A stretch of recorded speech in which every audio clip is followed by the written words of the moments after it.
क्या आपको पता है कि रॉकस्टार गेम्स क्यों टाइम लेता है अपने गेम्स पे? Even if you hear rumours about the GTA 6, how long do you think it will take for them to officially announce it? 3 साल? चलो सेफ साइड में जाता हूँ, मैक्सिमम 5 साल। ओके, इतना काफ़ी नहीं तो 7 साल। नहीं, GTA 6 को बनाने में पूरे 11 साल लगे हैं। As according to the leaks 2014 से ही काम स्टार्ट हुआ and it's going to be release in 2025। क्या आप सोच सकते हो 11 साल आदमी की पूरी लाइफ एंड पहचान बदलती है। इससे यह पता चलता है कि making AAA title games is too hard and risky for all. Well, my name is Akshay Sharma. Welcome back to my channel, which is Develop with Akshay, and this is my first informative video about game development. I hope बहुत कुछ mistakes होगी, like editing, facts and many more, and yeah, I will do my best. So let's get started about the topic, how AAA games are made. Okay, तो AAA games के process पे जाने से पहले मैं आपको एक्सप्लेन करूंगा what is the actual meaning of AAA games.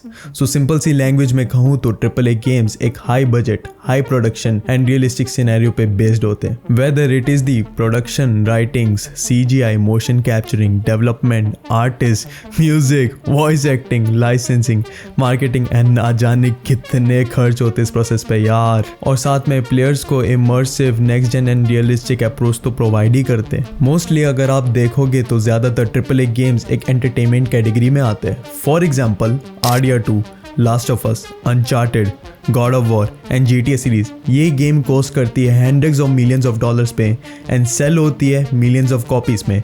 इससे बेस्ट एग्जाम्पल कहूँ तो GTA 5 $265 मिलियन पे बनी थी ये game and it's sold over $8 billion and one of the history में माना जाता है इन terms of entertainment end of course games. AAA title की शुरुआत करीब लेट 1990s पे स्टार्ट हुआ with the title named Resident Evil, which was released in 22nd March 1996 exclusively on PlayStation. बाद में फिर PC and other platform के लिए रिलीज हुआ था and no doubt it's a revolutionary game and उस टाइम पे zombie, horror, dark का बहुत ही ज़्यादा क्रेज था and everyone wants to make games and movies like Resident Evil.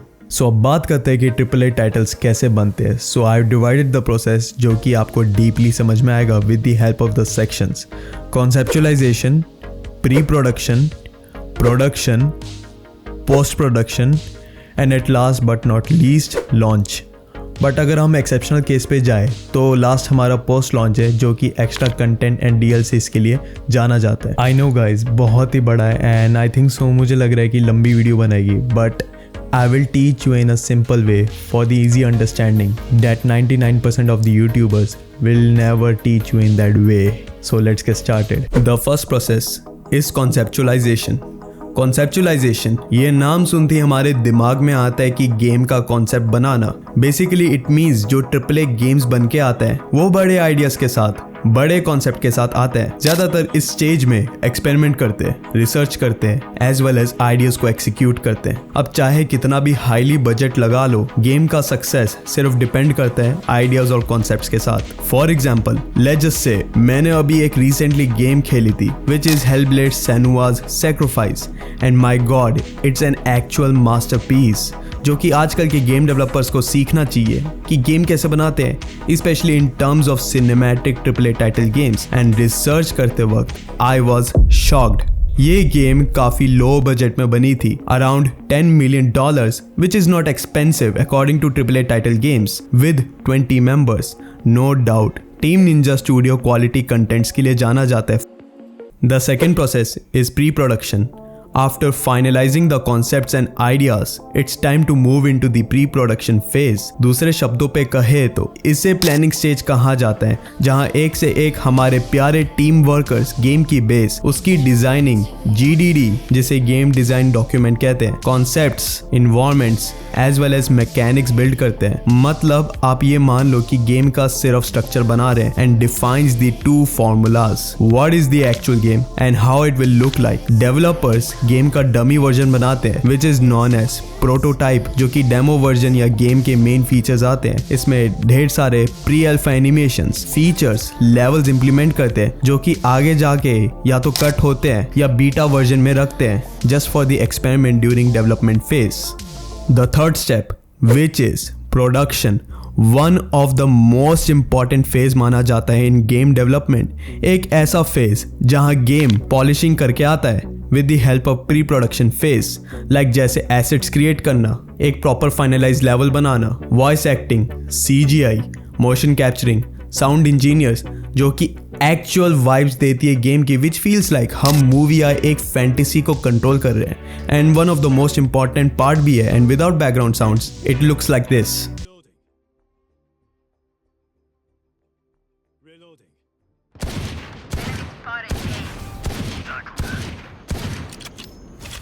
Another most important part which is programming। ये game को instructions देते हैं। अब चाहे चलाने की बात हो, मैसेज देना हो, डिटेलिंग देना हो, और तो और गेम को पूरा बग्स एंड ग्लिचेस से बना दो।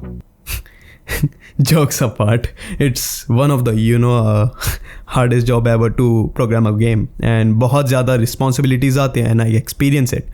तभी मैं यहाँ वीडियोज़ बना रहा हूँ। एंड नेक्स्ट प्रोसेस पे चलते हैं, which is none other than post production.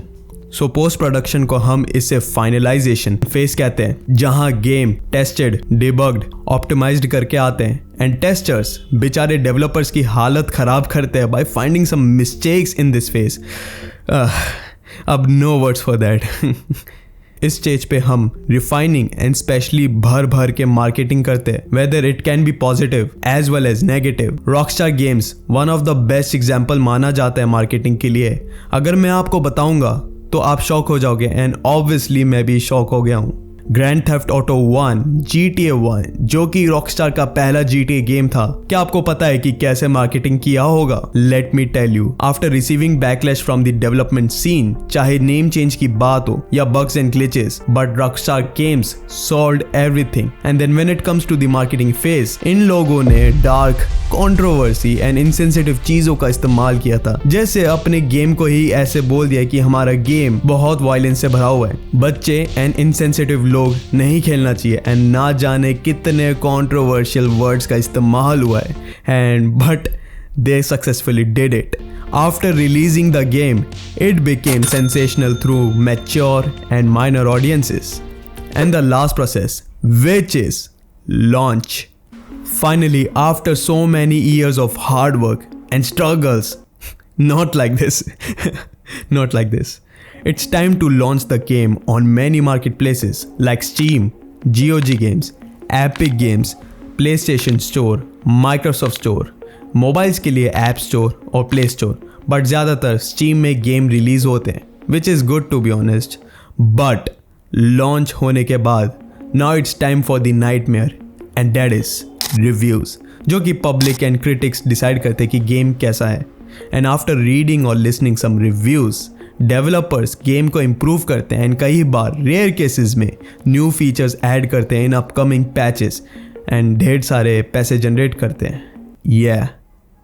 But it's not like that. इतने पैसे नहीं कमाते हैं जितने एक्सपेक्टेशंस किया जाता है, specially if you can see कुछ स्टूडियोज या तो बंद हो चुके हैं और या तो बैंकरप्ट हो चुके हैं। गेम्स या तो बग्स एंड ग्लिचेस के साथ रिलीज हो रहे हैं, और या तो ऑप्टिमाइजेशन बहुत बेकार है, एंड ढेर सारे रीमेक्स और रीमास्टर्ड गेम्स और ऐसे गेम्स जो AAA टाइटल के नाम पे हमें पागल बनाया जाता है। So we will discuss our last exclusive topic, and that is what happened to AAA title games. So remember the good old days when AAA title games were the pinnacle of gaming. ऐसा समय जहां games बड़े excitement के साथ, promising graphics and innovative game play के साथ release करते थे, और उस टाइम पे बहुत ज़्यादा हाइप थी। अपराइजिंग एंड इंडी गेम्स को भी एक्चुअली चांस मिलते थे। सो बिल्कुल अच्छे दिन चल रहे थे, मज़े कर रहे थे सब। No replacement by an AI, and सब के सब PS2 की डिस्क कलेक्ट करके खेलते थे, and those days were amazing until those days were long gone and becomes disastrous. Nowadays it feels like अब जो AAA टाइटल गेम्स हैं वो bugs, glitches and unfinished contents के साथ आ रहे हैं। एज यू कैन सी, बड़े बड़े गेमिंग स्टूडियोज अपने डेवलपर्स को ओवर टाइम करवाते हैं, which affects on the project as well as the company's image. But मेरे अकॉर्डिंग जो मुझे लगा है is the evolution of the quality and the increase of the budget. So जो मैंने कहा था बग्स, ग्लिचेस, ओवरटाइम वगैरह वगैरह, ये सब टेम्परेरी है as according to me. But जो असली मेन रीज़न है, एक्सेप्ट दस टू थिंग्स, जो एक्चुअली और बर्बाद कर दिए गेमिंग इंडस्ट्री को, and that is micro transactions. So micro transaction का मतलब है कि गेम के अंदर आप वर्चुअल एसेट्स या पावर अप्स खरीद रहे हो, वो भी असली पैसों की मदद से। इन शॉर्ट, आप एक्चुअली में इन गेम ट्रांजैक्शन कर रहे हो through game currency. See, microtransaction is not a bad thing as well as not a good thing, but if you include unnecessary then it's a bad thing. At last एक ना एक दिन तो घर चलाना होता है डेवलपर्स को, बट कुछ evil कंपनीज जो माइक्रो ट्रांजेक्शन को नेक्स्ट लेवल पे लेकर जाते हैं, आई एम नॉट गonna से, आप स्क्रीन में देख सकते हो कि किसकी बात कर रहा हूँ। So what's the solution? At the end मैं ये कहना चाहता हूँ कि अगर हम अपने ग्रीड को कंट्रोल करें एंड अच्छे गेम्स प्रोड्यूस करें, then it will be good for the sake of this industry. मैं यही नहीं कह रहा हूँ कि ग्रीड नहीं रखो, पैसे मत कमाओ, पैसे कमाओ। आप गेम क्यों बना रहे हो? Just because of money. But limit होनी चाहिए ग्रीड की, specially for Indian game developers. Look, I am not hurting any one sentiments and pride, but हम बहुत पीछे। इसकी मैं एक अलग सी वीडियो बनाऊंगा, बट फॉर द शॉर्ट, हम सब कॉपी कर रहे, just like our entertainment industry. There is no innovative as well as no creative, and ना जाने कितने रीजंस है जो मैं एक्सप्लेन करूंगा अगली वीडियो में। But our time will come if we unite together and support this games जो एक्चुअली डिजर्व करती है, and it will be our biggest victory. So that is for the video. I hope you guys are healthy and happy. Make sure don't give up on your dreams, and see you in the next video. Goodbye.